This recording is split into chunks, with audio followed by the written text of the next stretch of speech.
கர்த்தருடைய பரிசுத்த நாமத்திற்கு ஸ்தோத்திரம். இன்றைய நாளின் தியானத்திற்கென்று தெரிந்து கொள்ளப்பட்ட வேத வசனம் பரிசுத்த மத்தேயு எழுதின நற்செய்தி நூல் 5ஆம் அதிகாரம் 24ஆம் வசனம்.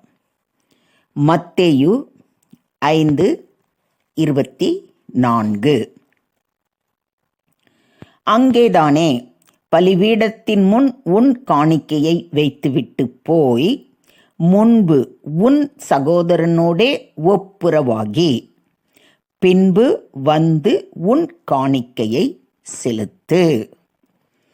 ஆமென். நம்முடைய ஆண்டவராகிய இயேசு கிறிஸ்து, நீ பலிபீடத்தினிடத்தில் உன் காணிக்கையை செலுத்த வந்து உன் பேரில் உன் சகோதரனுக்கு குறை உண்டு என்று அங்கே நினைவு கூறுவாயாகில்.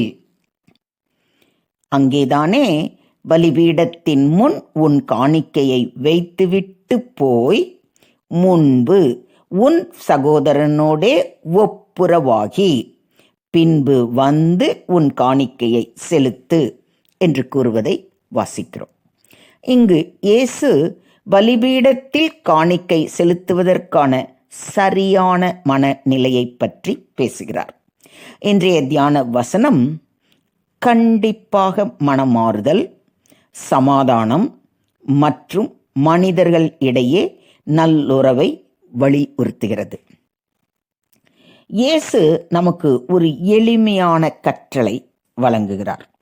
அதாவது, ஒருவர் தங்கள் சகோதரருடன் அல்லது மற்றொருவருடன் தகராறு அல்லது முரண்பாடு வைத்திருந்தால் அந்த பிரச்சனையை தீர்க்காமல் தேவனிடம் பக்தியை வெளிப்படுத்துவது பொருத்தமற்றது என்று அவர் அறிவுறுத்துகிறார்.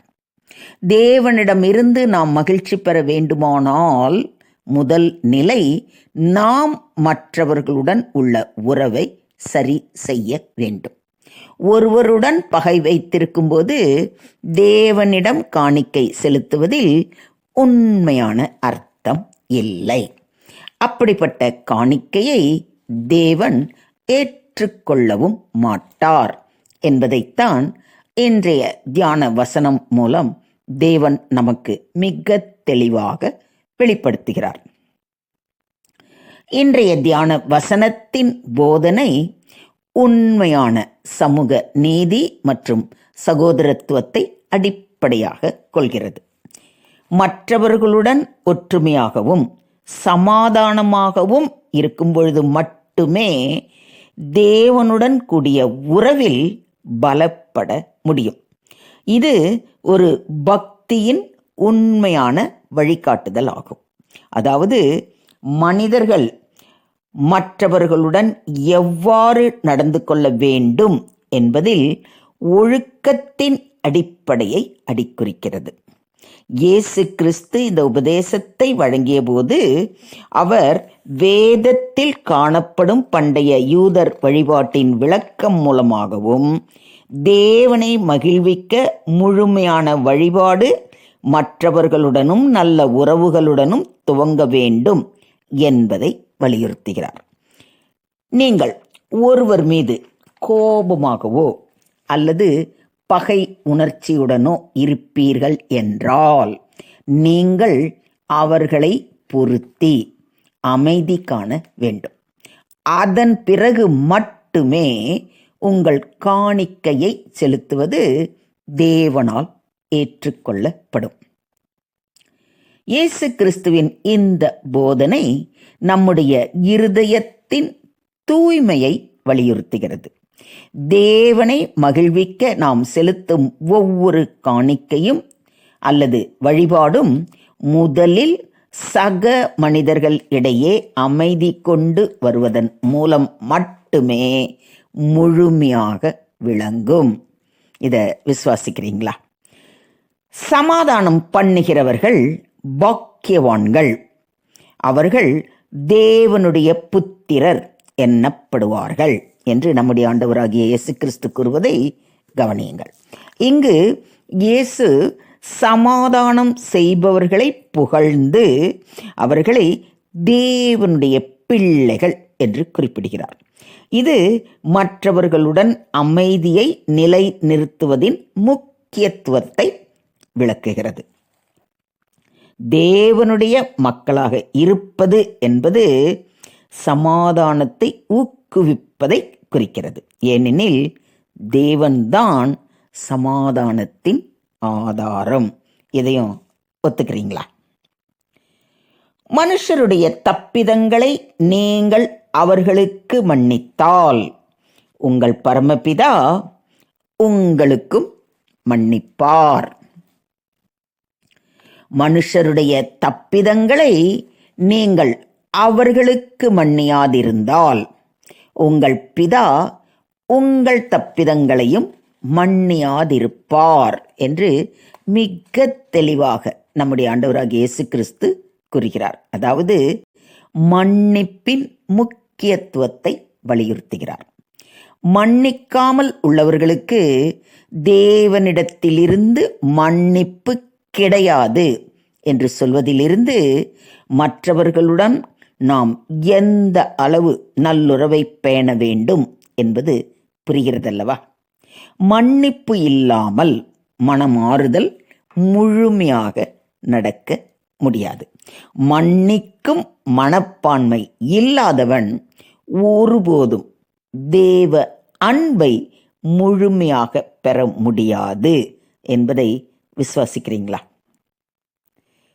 நீங்கள் நின்று ஜெபம் பண்ணும்போது ஒருவன் பேரில் உங்களுக்கு யாதொரு குறை உண்டாயிருக்குமானால் பரலோகத்தில் இருக்கிற உங்கள் பிதா உங்கள் தப்பிதங்களை உங்களுக்கு மன்னிக்கும்படி அந்த குறையை அவனுக்கு மன்னியுங்கள் என்று நம்முடைய ஆண்டவராகிய இயேசு கிறிஸ்து மிக தெளிவாக அறிவுறுத்துகிறார். கூடுமானால் உங்களால் ஆன மட்டும் எல்லா மனுஷரோடும் சமாதானமாய் இருங்கள் என்று அப்போஸ்தலனாகிய பவுலும் நமக்கு அறிவுறுத்துகிறார். தேவனிடத்தில் அன்பு கூறுகிறேன் என்று ஒருவன் சொல்லியும் தன் சகோதரனை பகைத்தால் அவன் பொய்யன். தான் கண்ட சகோதரனிடத்தில் அன்பு கூறாமல் இருக்கிறவன் தான் காணாத தேவனிடத்தில் எப்படி அன்பு கூறுவான் என்று அப்போஸ்தலனாகிய யோவானும் நம்மை பார்த்து கேட்கிறார். உண்மைதானங்க? யோசிச்சு பாருங்க. கண்ணுக்கு முன்னால் இருக்கிற ஒருவர்கிட்ட நம்மளால் உண்மையான அன்பை காட்ட முடியாத போது, அவர் மேலே அன்பு, இரக்கம், கருணை, பரிவுன்னு எதுவுமே இல்லாமல் வெறும் கோபமும் பொறாமையும் எரிச்சலுமா இருந்தால் நம் காணாத தேவனிடத்தில் மட்டும் எப்படி அன்பு செலுத்த முடியும்? யோசிச்சு பாருங்க. இது நியாயமான கேள்வி தானே? நாம் தேவனை நேசிக்க வேண்டுமானால் முதலாவது நம்மிடையே வாழும் மக்களிடம் நாம் அன்பு செலுத்த வேண்டும். அவர்களுடனான நல்லுறவை பலப்படுத்தும் போதுதான் தேவன் நம்மை அவருடைய பிள்ளைகளாக ஏற்றுக்கொண்டு நம் மீது அன்பு செலுத்துவார். அந்த அன்பில் திளைக்கும் போதுதான் பரிபூர்ண ஆசீர்வாதத்தையும் பெற முடியும். இதையும் ஒத்துக்கிறீங்களா? ஸோ இன்றே நாம் யாருடனாவது வெறுப்புடனோ பகைமை உணர்வுடனோ இருப்போம் என்றால் இன்றே அவர்களை மனமாற மன்னித்து அவர்களுடனான நல் உறவை புதுப்பித்து கொள்வோம். நம்ம மன்னிச்சாதானே தேவன் நம்மை மன்னிப்பாருன்னு சொல்லியிருக்குது. அவங்க என்ன தப்பு வேணாலும் பண்ணியிருக்கட்டும், அதை மனதார மன்னிப்போம். அடுத்தது அவங்க மேலே அன்பு செலுத்துவோம். ஃபோனில் பேச முடியும்னா ஃபோனில் பேசி சமாதானம் பண்ணுங்க. நேரில் போய் பேச முடியும்னா நேர்லேயே போய், நம்ம ஒன்றும் தாழ்ந்து போகிறதில்ல. நான் அவள் தான் இப்போ தப்பு பண்ணான், நான் ஏன் முன்னாடி போகணும் அப்படின்னு தயவு செய்து அந்த ஈகோயிஷம் கொண்டு வராதீங்க. தைரியமாக போங்க. தப்பு நடந்து போச்சு, அது யார் சைடுங்கிறதெல்லாம் பாராய வேண்டாம். நாம் ஒருவரை ஒருவர் மன்னிப்போம், மறப்போம் அப்படின்ற ஒரு இதுக்கு நீங்கள் போய் முன்னாடி கரம் நீட்டுங்க. ஆட்டோமேட்டிக்காக அவங்களும் நட்பு கரத்தை உங்களுக்கு நீட்டுவார்கள். என்ன, ஒத்துக்கிறீங்களா இதை? ஸோ நாம் எப்பொழுது மற்றவர்களை மன்னித்து அவர்களோடு அன்பு செலுத்தி அவர்கள் மீது அன்போடு நட்போடு இருக்கிறோமோ, அதுக்கப்புறம் நாம் தேவனிடத்தில் நம்முடைய காணிக்கையை செலுத்துவோம்.